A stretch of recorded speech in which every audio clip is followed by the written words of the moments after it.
नमस्कार विद्यार्थी मित्रांनो, इंग्लिश विथ मदन सर या आपल्या यूट्यूब चॅनलवर मी सर्वांचं स्वागत करतो.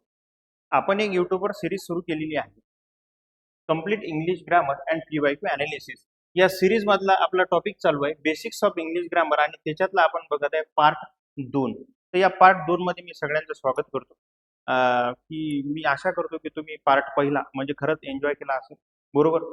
तर आपण आपला प्रयत्न आहे की कशा पद्धतीनं इंग्रजीकडे पाहण्याचा दृष्टिकोन, जे क्वेश्चन टॅकलिंगचा जो एक दृष्टिकोन आहे तो सोपा होईल आपल्यासाठी आणि परीक्षेमध्ये आपण म्हणजे आपण जे घाबरतो ते कमी होईल. आलं लक्षात?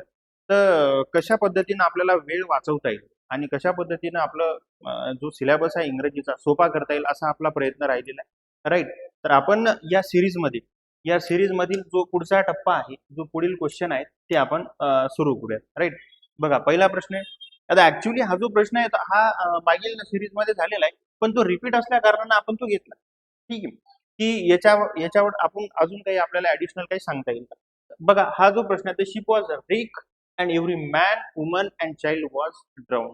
हे वाक्य बरोबर आहे.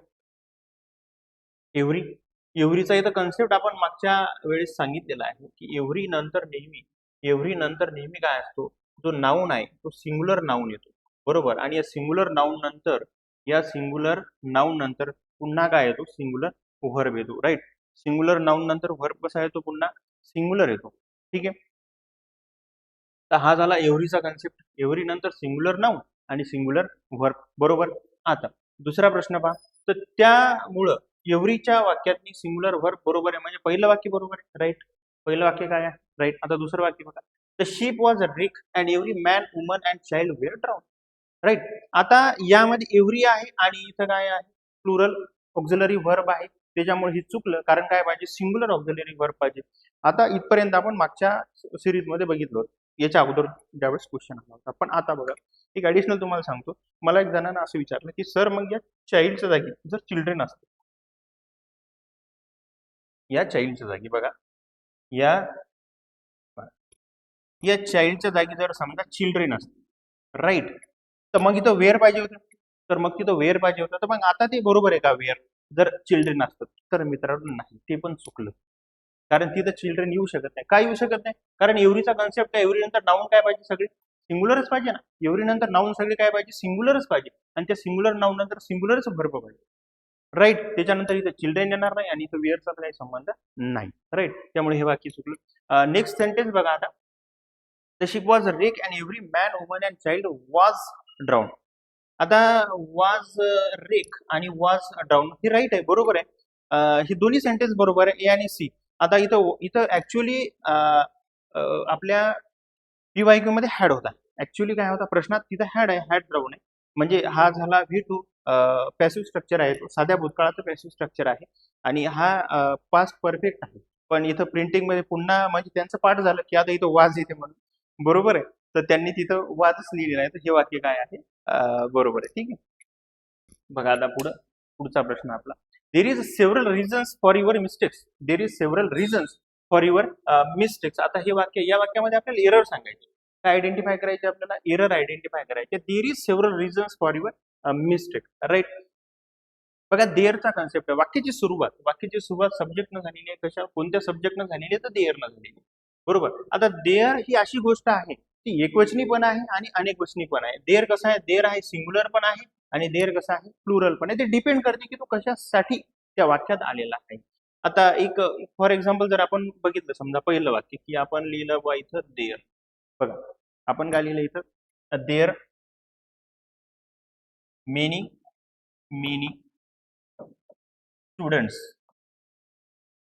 ऑन द ग्राउंड, बरोबर. ग्राउंडवर खूप सारे विद्यार्थी आहेत, एक असं वाक्य, राईट. आता दुसरं आपण वाक्य लिहिलं, there comma a student on the ground. आता मला सांगा, इथं मेनी स्टुडंट आहे, इथं काय आहे, मेनी स्टुडंट आहे, राईट. आता मेनी स्टुडंट्स, राईट. हे बघा, मेनी स्टुडंट कसं आहे, प्लुरल आहे, त्याच्यामुळे इथं काही ऑब्विसली काही आर. आणि इकडे काय, अ स्टुडंट आहे, अ स्टुडंट हे काय झालं, सिंग्युलर, इथं ऑब्विसली काही इज. तो कशासाठी आला, जर देअरच्या नंतर वाक्यात येणारं नाऊन जर अशा पद्धतीनं प्लुरल असेल तर प्लुरल ऑक्झिलरी व्हर्ब येईल. आणि इथे जर सिंग्युलर ESL येणारं नाऊन, तर तिथं काही सिंग्युलर ऑक्झिलरी वर्ब गेला. आता या सेंटेन्स मध्ये आपण बघू, या वाक्यामध्ये आपण बघू काय आलं. देअर कशासाठी आला, several reasons for your mistake. म्हणजे तुमच्या ज्या एक्झाम मध्ये चुका होतात, त्यासाठी खूप सारे कारण आहेत, सेव्हरल रिझन्स आहेत, बरोबर. तर खूप सारे, अनेक, म्हणजे काय झालं प्लुरल, म्हणजे इथं सिंग्युलर इज चालणार आहे का नाही, इथं काय पाहिजे आर पाहिजे. आणि आपल्याला काय विचारलेले, एरर विचारलेले, म्हणजे एरर कुठे आहे आपली, इज मध्ये एरर आहे, आणि इज कुठे आहे, ऑप्शन ए मध्ये, ऑप्शन ए, राईट. तिथे काय पाहिजे, आर पाहिजे.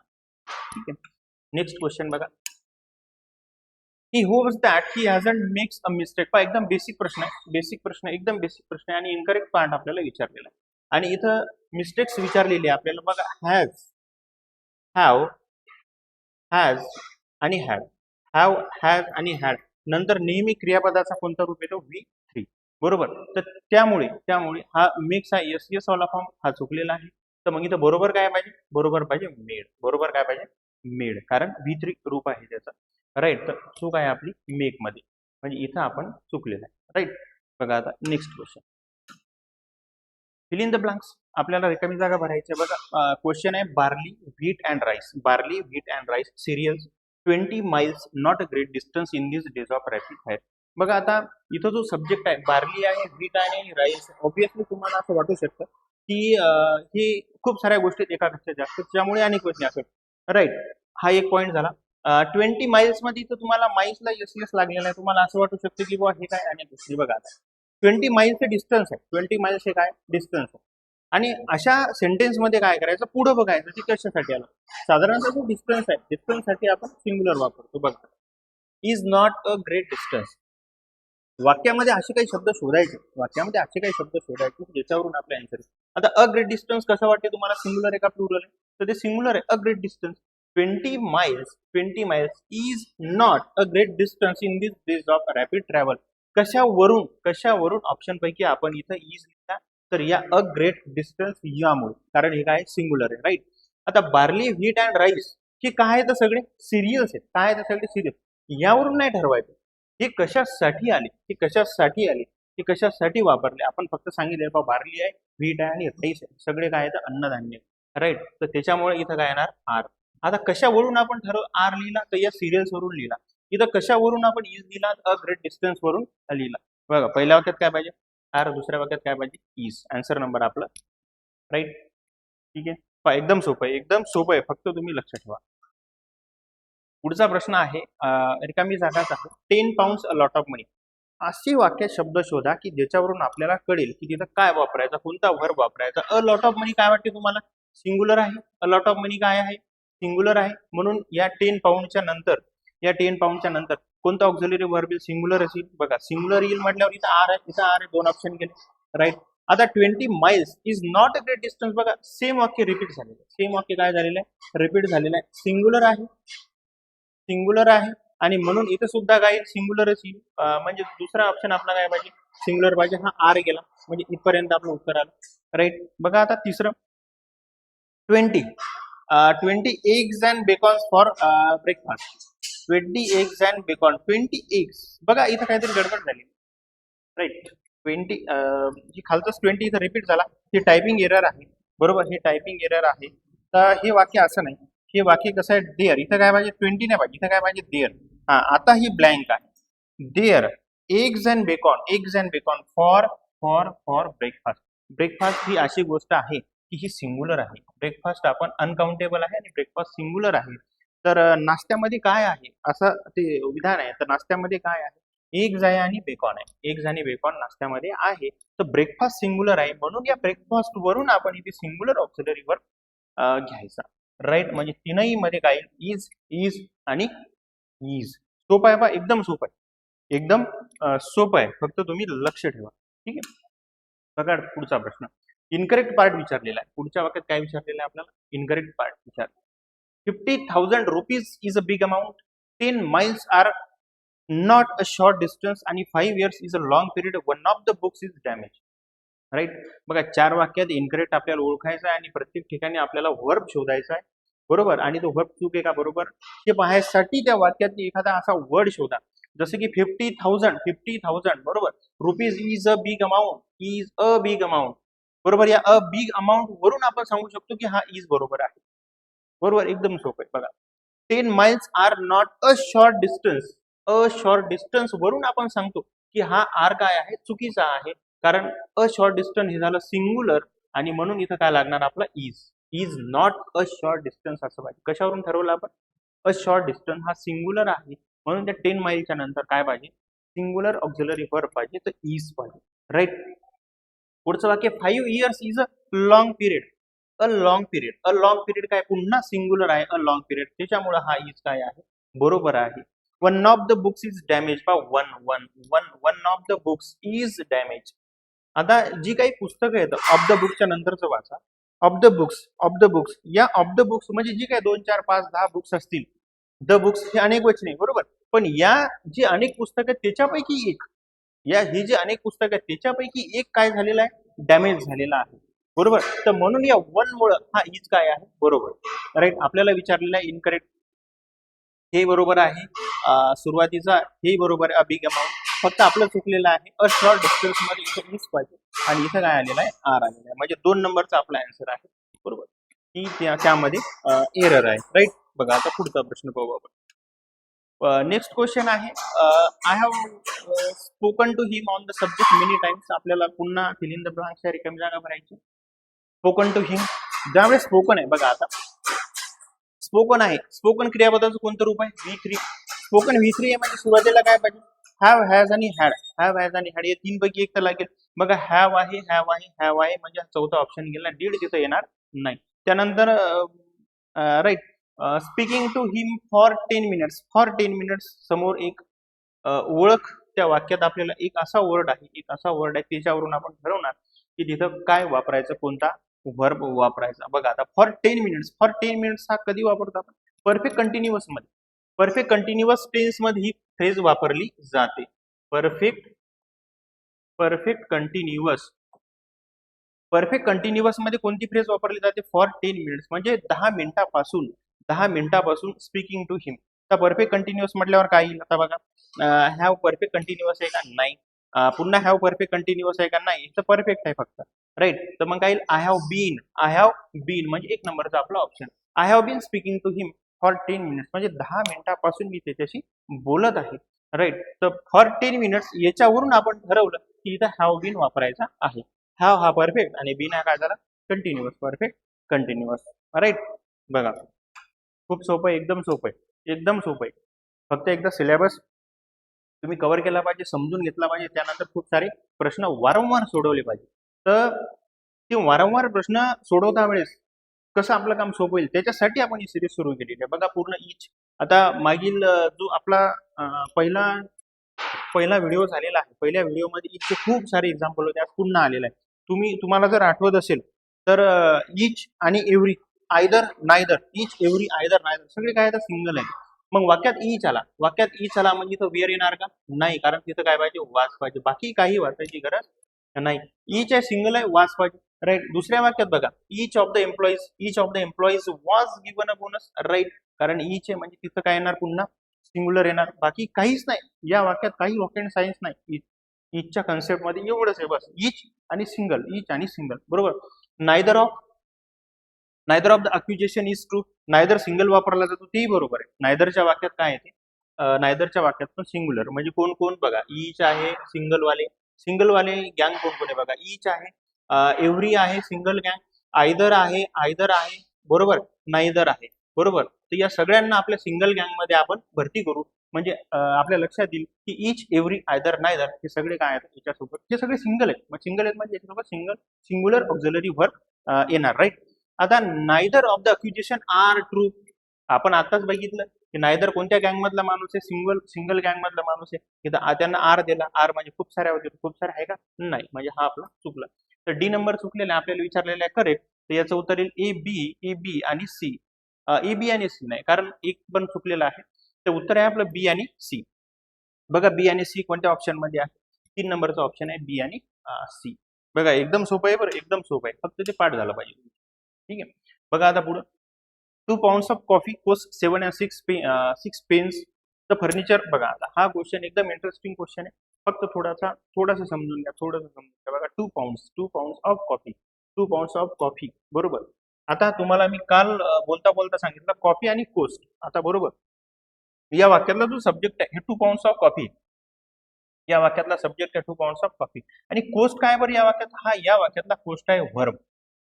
या वाक्यात व्हर्ब आहे तो कॉस्ट. बरोबर. कॉस्ट हा काय झाला? व्हर्ब झाला.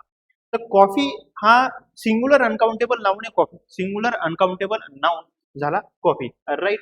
तर हा सिंग्युलर अनकाउंटेबल नाउन असल्या कारणानं आणि कोस्ट या वाक्यात व्हर्ब असल्या कारणानं त्याला काय लागला पाहिजे? यस लागला पाहिजे. म्हणजे हे वाक्य काय झालं आपलं? चुकलं. बरोबर. किंमत 2 pounds of coffee cost 7 and 6 pence.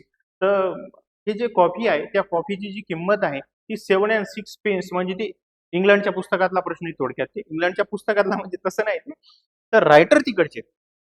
बरोबर. साधारणतः एमपीएससीचा जो रेफरन्स बुक आहेत परीक्षेत प्रश्न विचारण्याचे हे फॉरेन रायटरचे बुक्स आहेत. फॉरेन रायटरचे बुक्स आहेत की जे आपल्या इंडियात पब्लिश आहेत. तर त्या बुकमधले हे वाक्य येत असते. त्याच्यामुळे ते 6 पेन्स आणि पाऊंड्स हे असे तिकडचे शब्द आहेत. म्हणजे याच्यावरून आपल्याला कळतं. राईट. बरोबर. तर कॉफीमुळे आपण कोस्ट या व्हर्बला काय लावला? एक यस लावलेला आहे. कारण ते एकवचनी आहे. राईट. आता बघा पुढचं फर्निचर्स. बघा फर्निचर्स असं होत नाही. आणि फर्निचर नंतर आर तर नाहीच नाही. म्हणजे सांगायचं असं की काही असे शब्द आहेत की ते सिंग्युलरच वापरतात, एकवचनीच वापरतात. जसं त्याच्यामध्ये एक शब्द आहे फर्निचर. बरोबर. दुसरा शब्द आहे लगेज. बरोबर. फर्निचर आणि लगेज खूप सारे शब्द आहेत असे. सध्या तुम्ही 2 लक्षात ठेवा कारण याचा वापर आयोगाने जास्त वेळा केलेला आहे. फर्निचर हा सिंगल असतो त्यामुळे फर्निचरला यस लागणार नाही आणि इथं आर तर नाहीच नाही. राईट. म्हणजे दुसरं वाक्य चुकलेलं आहे. पहिलं वाक्य चुकलेलं आहे की give me many good advice. बघा आता हा खूप इंटरेस्टिंग आहे. इथं आहे मेनी आणि इथं ऍडवाइसेस. की गिव्ह मी मेनी ऍडवाइसेस. पहिली गोष्ट तर ऍडवाइसेस होतच नाही. ऍडवाइस साठी तुम्हाला काय लिहावं लागेल? सिंग्युलर. तुम्हाला अनेक ऍडवाइस जरी सांगायचं असेल तर तुम्हाला ऍडवाइसच लिहावं लागेल. राईट. आता जास्त ऍडवाइस सांगायचे असेल तर मेनीच्या जागी काही मच. कारण ऍडवाइस हे काय अनकाउंटेबल सिंग्युलर नाउन आहे. हे कसं आहे? Uncountable singular noun. ती एकवचनी आहे.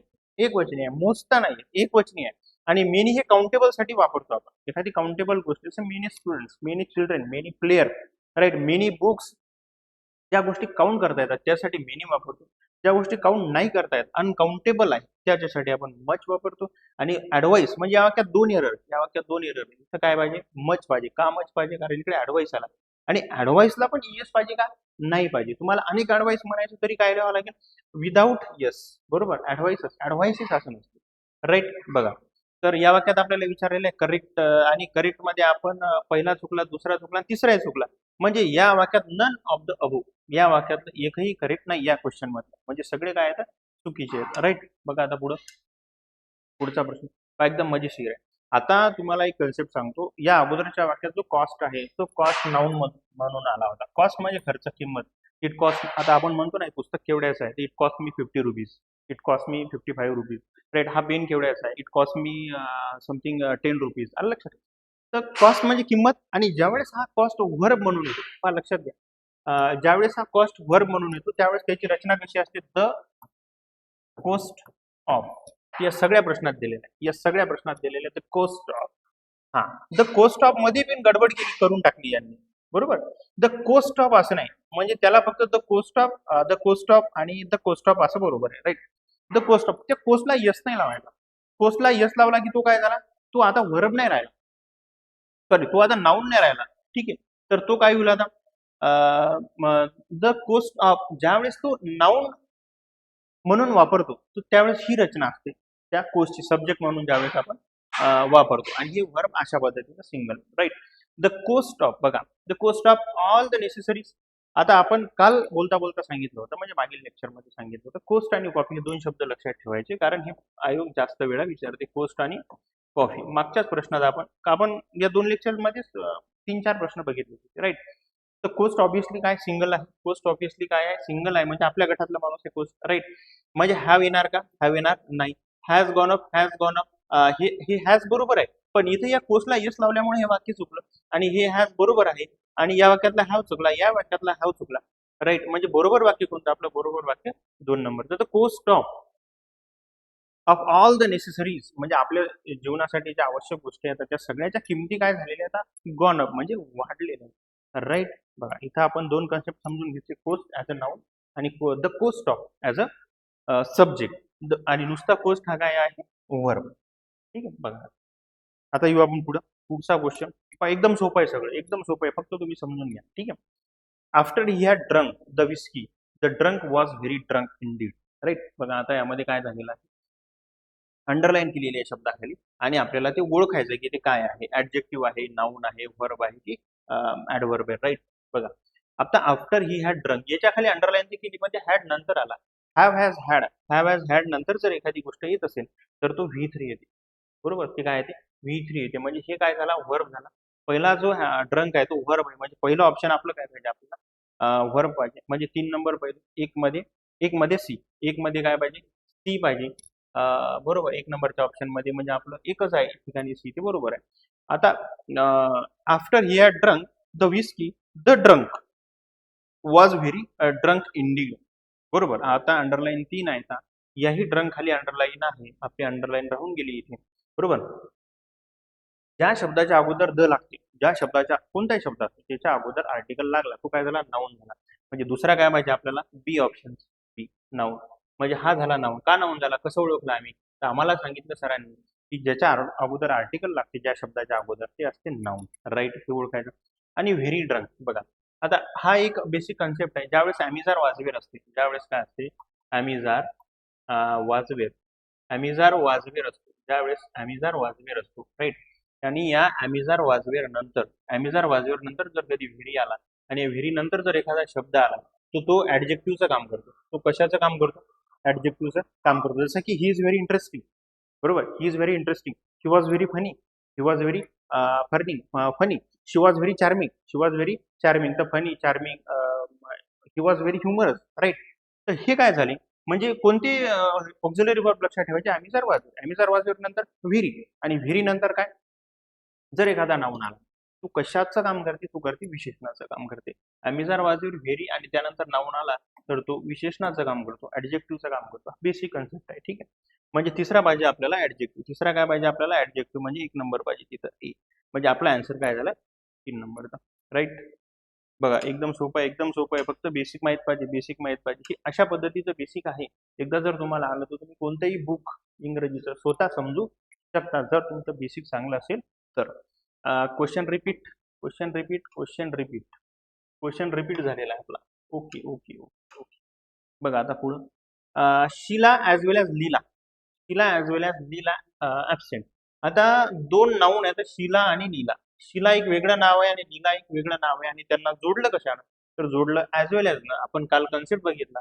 काही अशा गोष्टी येतात, काही अशा गोष्टी येतात जसं की आहे बी साइड्स, जसं की आहे बी साइड्स, जसं की आहे विथ, जसं की आहे अलॉंग विथ, जसं की आहे अलॉंग विथ, जसं की आहे टुगेदर विथ, टुगेदर विथ. अजून बघा अँड नॉट आणि as well as, as well as.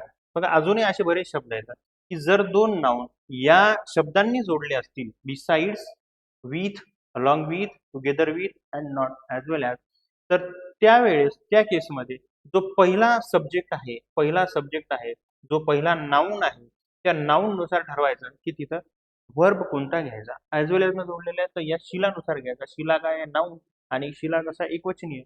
बरोबर. राईट. तर त्यामुळे आपल्याला इथं एकवचनी व्हर्ब लागेल. आर हा अनेकवचनी झाला, वेअर अनेकवचनी झाला, बी काय व्हर्बचा संबंध इथं नाही. बरोबर. त्याच्यामुळे इथं बरोबर काय ना was. Sheela as well as Leela was absent. म्हणजे शिलाही अब्सेंट होती आणि लीलाही अब्सेंट होती. बघा पुढचा प्रश्न एकदम सोपा, एकदम सोपा विषय आहे ना. बघा एकदम बेसिक चालला आपला, काहीच याच्यात रॉकेट सायन्स नाही. हिज हिज हिज हिज ज्यावेळेस असं पोझिशन येते ना, ते पोझिशन एक प्रकारे म्हणजे हे जे पोझिशन आहे आर्टिकल सारखं काम करते. म्हणजे समजा या जागी समजा आपण द असतात तर त्या द सारखं ते काम करते, दोन्ही पोझिशन म्हणून काम करते. His idealism and devotion to duty, him to respect. His idealism बघा, his idealism and devotion to duty entitles him respect. आता बघा तर हे जे आहे ना, म्हणजे एक ही ही नावा एक पर्सन आहे थर्ड पर्सन, त्याला आपण ही म्हटलेलं आहे वाक्यात. तर त्याचा जो आदर्शवाद आहे आणि त्याचं जे डिवोशन आहे, त्याचं जे समर्पण आहे कशाशी, त्याच्या ड्युटीशी, त्याच्या कर्तव्याशी, त्याच्या कामाशी, त्यामुळे त्यांना खूप सारा काय मिळालेला आहे, रिस्पेक्ट मिळालेला आहे, असं ते वाक्य. बरोबर. आता हीच आयडियालिझम अँड डिवोशन. आता आयडियालिझम आणि डिवोशन ह्या जरी दोन गोष्टी वाटत असल्या पण ते या हीसशी जोडलेल्या आहेत आणि त्याच्यामुळं इथं काय येणार, एकवचनी व्हर्ब येणार. एकवचनी व्हर्ब म्हणजे आता हा जो एंटायटल सगळीकडे एंटायटल एंटायटल म्हणजे मिळवणे. एंटायटल म्हणजे आपल्या कामातून मिळवणे, बरोबर. आता एंटायटल सगळीकडे आहे. इथं ES आहे, इथं ES आहे, या दोन ठिकाणी नाही, पण हे चुकले. काय पाहिजे आपल्याला? एंटायटल्स पाहिजे. काय पाहिजे आपल्याला? एंटायटल्स पाहिजे. ही idealism and devotion to duty, entitles him to respect, बरोबर. कारण डिवोशन आणि आयडियालिझम कशाशी जोडलेले आहेत? त्या हीजशी जोडलेले आहेत. त्याच्यामुळे इथं काय येईल? Entitles, right. Pen and ink been replace by the ball pen. आता बाबा पेन वेगळा, इंक वेगळी, अँड जोडलेले आहेत. आता कसं करायचं? इंक झाली का अनेक झाली, तर काय करायचं? त्या वाक्यात असा एक शब्द शोधायचा, की ज्याच्यावरून आपण आन्सर काढू. बघा, द बॉल पेन. ज्यावेळेस दोन गोष्टी असतात ना, एक साधा आपल्या भाषेत ज्यावेळेस दोन गोष्टी येतात, पेन आणि इंक आहे, या दोन्ही गोष्टींना कोणत्या तरी एकाच गोष्टीनं रिप्लेस केलं, दोन गोष्टीला कोणत्या तरी एकाच गोष्टीनं रिप्लेस केलं, त्यावेळेस तिथं व्हर्ब वापरायचा सिंग्युलर. म्हणजे पहिले पेन नाही का, दौत आणि शाई ज्याला मराठीत म्हणतात, ते वेगळं होतं, तर त्याची जागा आता कोणी घेतली? बॉल पेनने घेतली. आपण एकच पेन वापरतो, आता त्याची गरज आहे का? नाही, राईट. तर या वाक्यात द बॉल पॉइंट मुळे आपण इथं काय घेणार? एकवचनी घेणार. तर एकवचनी कुठं कुठं? इथं नाही, इथं नाही, आणि इथं आहे आणि इथं आहे. तर मग आपला हा हॅज बरोबर आहे. तर pen and ink has been displace by the ball point, has been displace by the ball point, right. पण आता या प्रश्नात एक लक्षात घ्या, पण आयोगानं याचा आन्सर दिलेला आहे एंटायटल आणि हॅव. बघा, ते आयोगाचा आन्सर आहे. बघा, ते आयोगाचा आन्सर आहे एंटायटल. आयोगाने काय केलेलं आहे? तिथं एंटायटल्स नाही दिलं, त्याला त्यांनी प्लुरल पकडलं. एंटायटल ही आयोगाचा आन्सर आहे, पण आपला आन्सर काय? एंटायटल्स. कारण हे कसं आपण काय समजलं याला? हे सिंग्युलर, हे असंच आहे, बरोबर. कदाचित त्यावेळेस कोण नाही का ऑब्जेक्शन त्या प्रश्नावर घेतलं नसतं, पण आपण या प्रश्नाचं आन्सर काय आहे? Entitle, right. बघा आता पुढचा क्वेश्चन बघू आपण. एकदम सोपं आहे, मस्त चालू आहे आपण, ठीक आहे. बघा आता, अ कोर्स ऑफ लेक्चर्स वाज delivered silver as well as gold is use for ornaments. Identify the incorrect. आपल्याला इनकरेक्ट ओळखायचं. आपल्याला काय ओळखायचं आहे? इनकरेक्ट ओळखायचं काय दिलेलं याच्यापैकी. एकदम सोपं आहे. वरचं जे सेंटेन्स आहे अ कोर्स ऑफ लेक्चर, हे आपलं झालेलं. बघा, अ कोर्स ऑफ लेक्चर्स. मला सांगा तुम्ही, एक कोर्स आहे, समजा इंग्लिश ग्रामरचा आपला कोर्स आहे, राईट. आता यामध्ये काय झालेलं आहे? 50-60 लेक्चर्स आहेत वेगवेगळे, असे 50-60-70-75 असे लेक्चर्स आहेत, पण कोर्स किती आहे? एकच आहे. कोर्स किती आहे? एकच आहे. म्हणजे हे झालं सिंग्युलर, आणि त्यानुसार येणारा वर्ब पण सिंग्युलर, म्हणजे वाक्य बरोबर. The course of lectures was delivered, right. Silver as well as gold is use for ornaments, बरोबर, दागदागिन्यासाठी वापरतो आपण. आता ॲज वेल ॲजचा कन्सेप्ट आपण अगोदरच पाहिला. ज्यावेळेस दोन नाऊन ॲज वेल ॲज जोडलेले असतील, त्यावेळेस हा जो पहिलावाला नाऊन आहे, पहिलावाला जो सब्जेक्ट आहे, या पहिल्यावाल्या सब्जेक्टनुसार ठरवायचं. की वर्ब कोणतं वापरायचं. आता दोन्ही मटेरियल नाऊन आहे, सिल्वर आणि गोल्ड, हे काय आहेत? Material noun. आणि मटेरियल नाऊन कसं असते? सिंग्युलर असते. तर म्हणून या सिल्वरनुसार इज बरोबर आहे, म्हणजे आपले बोथ करेक्ट आहेत. इनकरेक्ट विचारलं ना आपल्याला, इनकरेक्ट, तर मग आपल्याला म्हणावं लागेल नायदर. आपल्याला काय सांगावं लागेल? Neither incorrect. तर त्याचा आन्सर काय? नायदर इनकरेक्ट असं त्याचा आन्सर येईल, राईट, बरोबर. बघा आता पुढचा next question. Spoken to he many time झालेला. Each of the employees we are given a bonus. झालेला आहे.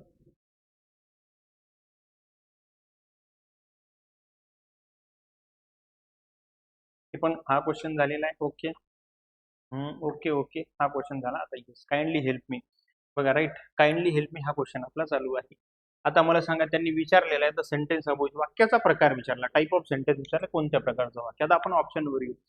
Imperative sentence, assertive sentence, interrogative म्हणजे प्रश्न. वरच्या जर प्रश्नार्थक चिन्ह असेल तर इंट्रोगेटिव्ह.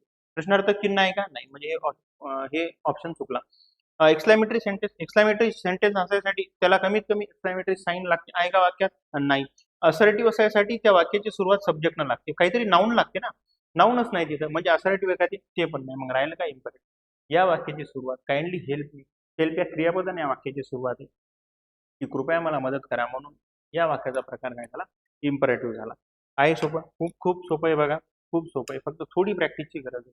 तर आपण रोज तुमच्या अशा पद्धतीने प्रॅक्टिस घेत जाऊ, तुम्ही बिलकुल फॉलो करत झाला, तुमचं इंग्रजी एकदम पक्क होईल, राईट. बघा, आता यामध्ये आपल्याला विचारलेलं आहे fill in the blank space with the most suitable among the given option the matter could easily have been resolved but neither his friends not. बरोबर. आता आपल्याला आपण वाचतो कशासाठी की या वाक्यांनी विचारलं काय म्हणजे काय आपल्याला शोधायचं तर हे वाक्य जोडलेलं आहे. हे वाक्य जोडलेलं आहे नायदर नॉर. हे वाक्य कशाने जोडलेलं आहे नायदर नॉर. ज्यावेळेस जोडी असते आपण काल बघितलं ज्यावेळेस जोडी ज्यावेळेस neither nor either or not only but also ज्यावेळेस अशा जोड्या असतात तर त्यावेळेस या दुसऱ्या कर्त्यानुसार ठरवायचं की इथं कोणता वर्ब वापरायचा. बरोबर. कोणता वर्ब वापरायचा हे या दुसऱ्या कर्त्यानुसार हे कर्ते म्हणजे कोण नाव हे म्हणजे सब्जेक्ट यानुसार ठरवायचं. तर नायदर आणि नॉर आहे नॉरच्या नंतर काय ही कसा एकवचनी म्हणजे इथं काय यायला पाहिजे एकवचनी यायला पाहिजे. एकवचनी यायला पाहिजे आर गेला वेअर गेला आता हीच का वॉज कारण दोन्ही एकवचनी आहेत. हीच का वाचा तर दोन्ही एकवचनी आहेत. आता मग आता वाक्य वाचायचं की वाक्य कोणत्या काळाचं तर मॅटर कुड वाक्यात काय वापरला कुड आणि कुड काय सांगते आपल्याला की वाक्य कोणत्या काळाचं आहे पास्टचं आहे म्हणजे इथं काय आला पाहिजे वाजन. हे पहा इंग्रजीचा विषय सोपा असा आहे की यामध्ये प्रत्येक गोष्टीचं कारण आहे थोडक्यात. एक क्लू त्या प्रश्नामध्ये दिलेला असतो एक पर्टिक्युलर शब्द पर्टिक्युलर फ्रेज त्या वाक्यामध्ये वापरलेली असते ज्याच्यावरून आपल्याला समजते की काय लिहायचं. तर या वाक्यातनी आपण नॉर ही वरून सांगितलं नायदर नॉर आहे. नायदर नॉरची जोडी आहे जोडी म्हटल्यावर दुसऱ्यानुसार सेकंड नाउन नुसार आपण घेतो. सेकंड नाउन आपला ही आहे ही सिंग्युलर आहे म्हणून आपण गेलो सिंग्युलर व्हर्ब. बरोबर. इथं आपला प्रश्न सॉल्व्ह झाला असता पण आता इथं इज पण आहे वाज पण आहे आणि दोन्ही गोष्टी कशा आहेत सिंग्युलर आहेत तर म्हणून मग आपण आता इज प्रेझेंट झाला वाज पास्ट झाला ते ठरवायचं कसं तर मग वाक्यात आपण शोधलं वाक्यात आपल्याला एक असा वर्ड दिसला की तो भूतकाळ इंडिकेट करतो. जर कुड नसता तर आपण इज वापरला असता राईट. पण आता या वाक्याचा आन्सर काय येणार वाज येणार राईट. बघा आता एवढं सोपं आहे फक्त बेसिक माहित पाहिजे फक्त काय माहित पाहिजे बेसिक माहित पाहिजे. बघा आता पुढचा प्रश्न इच वाला एकदम सोपा प्रश्न इच वाला नाही का. Each man and each woman इचचा कन्सेप्ट आपल्याला माहिती आहे. इच आला रे आला की आपल्याला काय करायचं सिंग्युलर वर्ब वापरायचा इच आला की राईट. बघा आता दुसरं म्हणजे पहिलं वाक्य बरोबर आहे इच आहे आणि सिंग्युलर वर्ब आहे. दुसरं वाक्य इच आणि हॅव आहे म्हणजे काय चुकलं जमते का इच सोबत प्लुरल ऑक्झिलरी वर्ब आपण वापरतो का नाही. The ship was wreck and every man woman and child were. बघा 4-5 वेळा आतापर्यंत दोनच लेक्चर मध्ये हा 4-5 वेळा प्रश्न रिपीट झालेला. तर हे चाइल्ड आहे आणि वेअर आहे रॉंग. का वेअर चुकला कारण या वाक्यातली काय आहे एव्हरी आहे आणि एव्हरी सोबत एव्हरीचा कन्सेप्ट कसा आहे एव्हरीच्या नंतर नेहमी सिंग्युलर नाउन आणि सिंग्युलर नाउन नंतर सिंग्युलर वर्ब राईट. असा हा कन्सेप्ट आहे त्याच्यामुळे पहिलं वाक्य बरोबर आहे दुसरं वाक्य चुकलेलं आहे कारण तिकडे हॅव वापरलेला आहे. तिसऱ्या वाक्यात वेअर हे पण वाक्य चुकलेलं आहे आणि पुन्हा त्यांनी एक खाली वाक्य दिलेलं आहे त्या वाक्यामध्ये एव्हरी आहे आणि इकडे त्यांनी कन्सेप्ट दिलेला आहे हॅड ड्रॉन. तर आता इथं एव्हरीचा नियम लागणार नाही कारण हेडवरून आपल्याला कळत नाही सगळीकडे वापरतो. आता इथं काय करायचं इथं आहे वॉज रेक हा पॅसिव्ह स्ट्रक्चर आहे सिंपल पास्ट टेन्स आहे सिंपल पास्ट टेन्स आणि सिंपल पास्ट टेन्स हे पॅसिव्ह स्ट्रक्चर आहे. सिंपल पास्ट टेन्सचं पॅसिव्ह स्ट्रक्चर आहे आणि दुसरं जे वाक्य हे दुसरं वाक्य झालं हॅड ड्राउन. हा जो हॅड आहे हा बघा हा जो हॅड आहे आणि हा जो ड्राउन आहे हे साधा नाही पास्ट परफेक्ट झाला पूर्ण भूतकाळ झाला. तर अशी रचना नसते पॅसिव्ह पाहिजे काय पाहिजे पॅसिव्ह पाहिजे. एक वाक्य पॅसिव्हचं नाही का ऍक्टिव्हचं जमत नाही. बरोबर. त्याच्यामुळे आता इथं आपल्याला विचारलेलं आहे की करेक्ट कोणतं वाक्य आहे तर करेक्ट आहे 1 नंबरचं वाक्य राईट. बघा एकदम सोपं आहे फक्त थोडंफार बेसिक आपल्याला आलं पाहिजे आणि खूप जास्त असा थोडाफार सराव पाहिजे म्हणजे येऊन जाते. बघा आता करेक्ट विचारलेलं आपल्याला rise and fall of the tide and दोन गोष्टी जोडल्या राईज अँड फॉल. पण आता ओळखायचं कसं राईज अँड फॉल कशाच्या संदर्भात तर टाईडच्या संदर्भात द टाईड हा मुख्य सब्जेक्ट आहे या वाक्यातला. बरोबर. आणि दुसरं कसं ओळखायचं द एकाच नाऊनच्या अगोदर लागलेलं आहे. इथं राईज आणि फाल हे 2 वेगळ्या गोष्टी आहेत पण द सुरुवातीलाच लागलेला आहे the rise and fall of the tide. तर या द टाईडच्या संदर्भात आहे ते म्हणजे काय झालेलं आहे आणि द टाईड हे काय आहे हे सिंगल आहे. बघा द टाईड कसं आहे द टाईड आहे सिंग्युलर. द टाईड कसा आहे सिंग्युलर आहे राईट. द टाईड आहे सिंग्युलर आणि त्यामुळे पुढे येणारा जो वर्ब आहे तो पण कसा असला पाहिजे सिंग्युलर असला पाहिजे. इथं आर आहे इथं वेअर आहे इथं हॅव आहे म्हणजे आपलं आन्सर काय इज. आपला आन्सर आहे इज. बघा एवढं सोपं खूपच सोपं आहे म्हणजे फक्त जराशी थोडीफार बेसिक अंडरस्टँडिंग आपल्याला पाहिजे. बघा आता पुढचं either the children or the milkman knocking at the door. Either सांगा बरं याच्यात कोणता असा वर्ड आहे ज्याच्यावरून आपल्याला आन्सर सांगायचा आयदर जोडी काय आहे? जोडी आहे. आयदर ऑरची जोडी. आणि ज्यावेळेस जोडी असते तर त्यावेळेस या जोडीतला जो दुसरा पर्सन आहे त्याच्या नंतर कोणता नाऊन वापरलेला आहे, सिंग्युलर का प्लुरल, त्याच्यावरून आपल्याला वर्ब ठरवायचा आहे. आता मला सांगा, आयदर ऑर मधला आपण ऑर बघितला, ऑरच्या नंतर कोणता नाऊन आहे? मिल्कमॅन. मिल्कमॅन कसं आहे? सिंग्युलर. मिल्कमॅन कसं आहे? सिंग्युलर. मिल्क मॅन आहे ते, मिल्क मॅन म्हणजे एकच माणूस आहे. तर तिथं आपल्याला आता व्हर्ब वापरायचं सिंगल. तर आन्सर आहे एकच आहे ना पर्याय सिंग्युलर वाला. आर, वेअर आणि हॅव कडले आणि एकच पर्याय इज. तर मिल्कमॅनच्या नंतर काय? इज. राईट, बरोबर.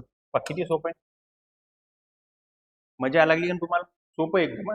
बघा आता, United states highly advance in the science and technology. Highly advance in science and technology. आता जर हा प्रश्न अवघड वाटू शकतो कधी, जर तुम्हाला युनायटेड स्टेट्स हे व देशाचं नाव आहे हे जर माहीत नसलं तर मग विषय अवघड आहे. पण आता हे देशाचं नाव आहे युनायटेड स्टेट्स ऑफ अमेरिका, एकच देश आहे बरोबर. त्याच्यामुळे इथं येईल सिंग्युलर. आता मला सांगा, सिंग्युलर असणारा ऑप्शन जसा आहे एकच. एवढा सोपा आहे. देशाचं नाव माहीत पाहिजे फक्त, आलं इंग्रजी ग्रामर. राईट, बरोबर या प्रश्नात. बघा आता पुढं, the host and hostesses were kind to us, bread and butter is my favourite food.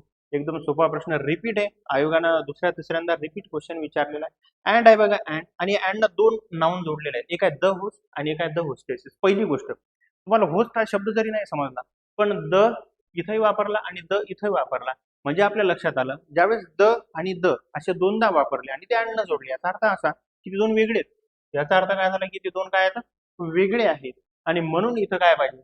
दोन वेगळे आहेत म्हणजे अनेक वचनी झाले आणि अनेक वचनी झाले म्हणजे अनेक वचनी ऑक्झिलरी व्हर्ब पाहिजे, म्हणजे इथं वेअर काय आहे? बरोबर, राईट. बघा आता पुढचा प्रश्न इथं आलेला आहे, bread and butter is my favourite food. आता ब्रेड अँड बटर ही अनकाउंटेबल एकवचनी वापरली जाणारी कलेक्टिव्ह नाऊन आहे बरोबर. तो एकवचनी वापरला जाणारा शब्द आहे ब्रेड अँड बटर. तर bread and butter is my favourite food हे बरोबर, याच्यात काहीच नाही, हे पाठांतराचा विषय. आणि तसंही आपण समोर फूड नावाचा शब्द दिलेला आहे. ब्रेड अँड बटर हे काय? माझं फेवरेट फूड आहे. माझं माझं माय फेवरेट फूड. माय फेवरेट फूड या माय फेवरेट फूड वरून आपण समजू शकतो की इथं काय पाहिजे? सिंग्युलर ऑक्झिलरी व्हर्ब पाहिजे. राईट. बघा आता पुढचा क्वेश्चन आहे एकदम सोपा, एकदम सोपा. बघा, with the general with all his soldiers. The general with all his soldiers. बघा, the general with all his soldiers killed. बरोबर. आता इथं आपल्याला इथं इथं तुम्हाला आता सोल्जर्स दिसत असेल बाबा, आता अनेक गोष्टी वापरायला लागते पण ते तसं नाही. द जनरल एक गोष्ट आहे आणि सोल्जर्स ही एक गोष्ट आहे. अशा दोन गोष्टी जोडल्या कशानं? विथनं जोडल्या. आता इथं माहित काय पाहिजे आपल्याला? विथचा नियम माहित पाहिजे. बघा, we besides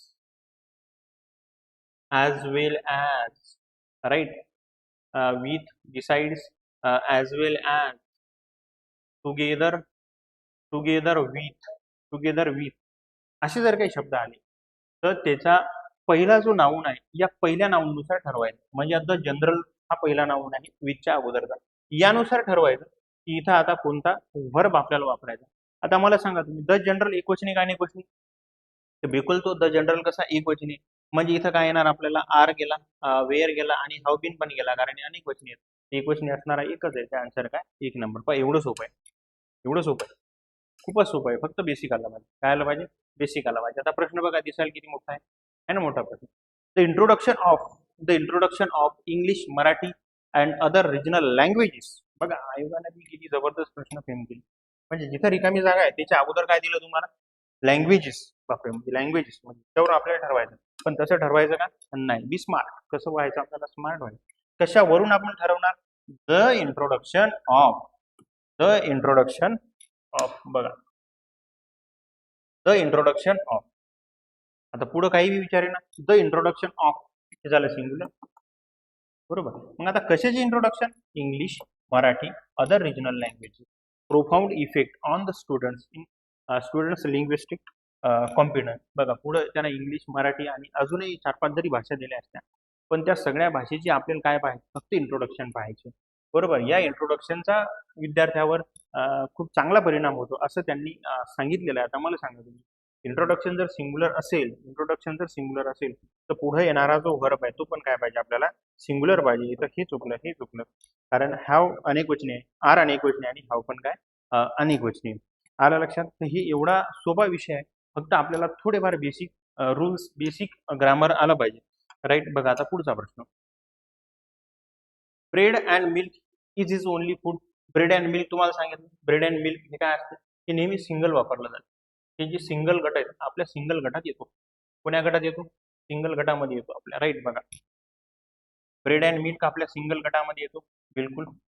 the horse and carriage is at the door हा पण आपल्या सिंगल गटातला आहे. बरोबर. आपल्या सिंगल गटातलाच माणूस आहे हॉर्स अँड कॅरेज. बरोबर. हॉर्स अँड कॅरेज जो सिंगल आहे त्याच्याकडे घोडागाडी. Horse and carriage single. Bread and butter single. म्हणून त्यामुळे इज बरोबर आहे आणि ब्रेड अँड बटर मध्ये सुद्धा इज बरोबर आहे. आता पुन्हा आलेला एव्हरी एव्हरी एव्हरी एव्हरी आणि इच वाक्यात आला राहिला की काहीच नाही पाहायचं आपल्याला, सगळं सिंगल पाहिजे. म्हणजे तीनही प्रश्न सिंगलच्या गटातले आहेत. म्हणजे सगळं बेसिक कसं आहे, सिंगलच माणूस आहे म्हणजे जोडीदाराची गरज नाही. सिंगल माणसं आहेत. सिंगल माणसाचं सिंगल माणसासोबत चांगलं जमते.